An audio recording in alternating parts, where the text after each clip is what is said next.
Hello and welcome everyone. In this guide right here for all of us at Kent Business College, we're going to talk about how we can take that adrenaline and turn it into a feeling of quiet confidence. And we're going to do that by really honing in on what actually matters, not just to inspectors, but, and this is the main thing, to our apprentices. So, what's the first thing we all think of? Come on, be honest. It's the paperwork panic, isn't it? That mad scramble to find the perfect document, printing everything out, building these massive binders to prove we're doing a good job. But what if that whole instinct, that entire rush, is pointing us in completely the wrong direction? Right, so let's get into it. This really requires a bit of a mind shift. The key takeaway is this. It's not about what you prepare for an inspection. It's all about the quality of what you're doing day in, day out. And look, this isn't just us at the college saying this. This comes straight from the horse's mouth, from Ofsted's own guidance. They're crystal clear on this. They do not want to see some kind of performance or big, shiny folders created just for them. Nope. They want to see our normal, effective, everyday work in action. So what's the crucial point then? It all boils down to one word: impact. What actual effect are our daily systems, our teaching, our coaching, our chats with employers having on our apprentices? Can they do something today, on their own, with confidence that they couldn't do a few months ago? That is the real question we need to be able to answer. So this leads us to our first big principle. It's a really simple but massive shift. We have to move our focus from just turning out paperwork to actually demonstrating real-world impact. It's about a real, tangible change in an apprentice's skill, not how thick their folder is. Okay, number two, we've got to stop relying on just those isolated examples of brilliance. You know, that one-star apprentice we always talk about, or that one amazing email from an employer. Instead, we need to trust in our systems, strong, consistent processes that support every single apprentice and that handle every concern properly. That is so much more powerful than just a few flashy moments. And the third principle? It's all about moving from that tick box, one-off compliance mindset to a real culture of continuous improvement. Being Ofsted ready isn't some project you finish. It's just what happens naturally when we're always asking ourselves, right, how can we make this even better for our learners? Okay, so that's the theory. But what does this actually look like in the real world? You know, in our day-to-day jobs? Well, in this next part, we're going to dig into how our strong daily habits already create the proof Ofsted is looking for without us even trying. All right, let's paint a picture. I want you to imagine a pretty common scenario. We've got a level 3 business admin apprentice.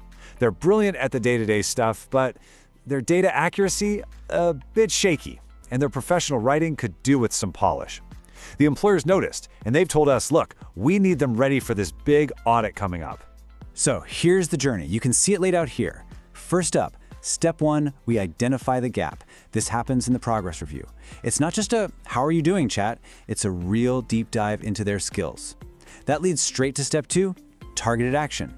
The coach provides specific off-the-job training on things like error checking techniques. Then, and this is key, step three is workplace practice. We work with the employer so they assign supervised tasks that directly relate to the training, maybe preparing some audit files.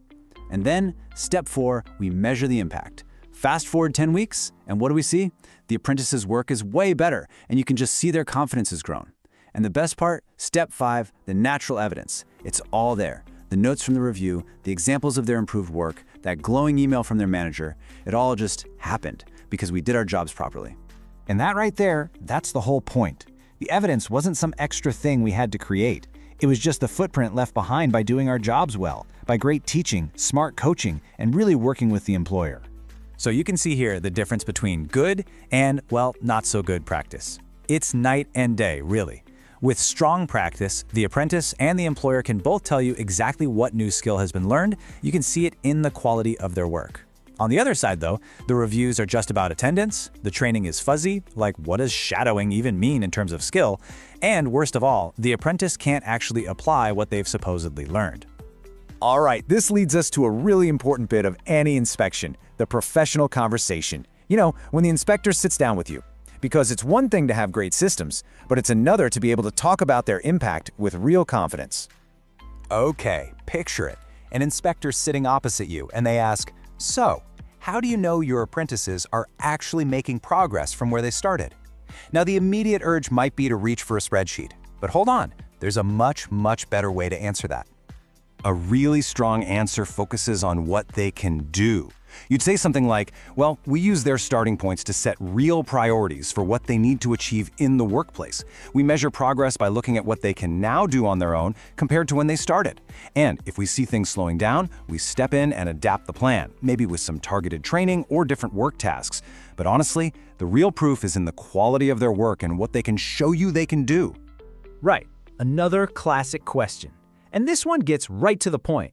What evidence would you show me to demonstrate strong achievement? And again, the best response moves the conversation away from paper and towards people. You could say, well, instead of just showing you a file, how about we talk you through an apprentice's actual journey? You could see the standard of their work right there in the workplace. And even better, you could hear it directly from the apprentice and their employer. We have data, of course, and that helps us make decisions, but the apprentice's actual competence, that's the real proof. So the big question is, how do we make all of this just normal? How do we make it our default setting? Well, this last section is all about being ready every day, by weaving excellence into the fabric of our routines. These here are the signs of a team that's always ready. Our reviews don't just finish. They finish with clear, specific actions for the workplace.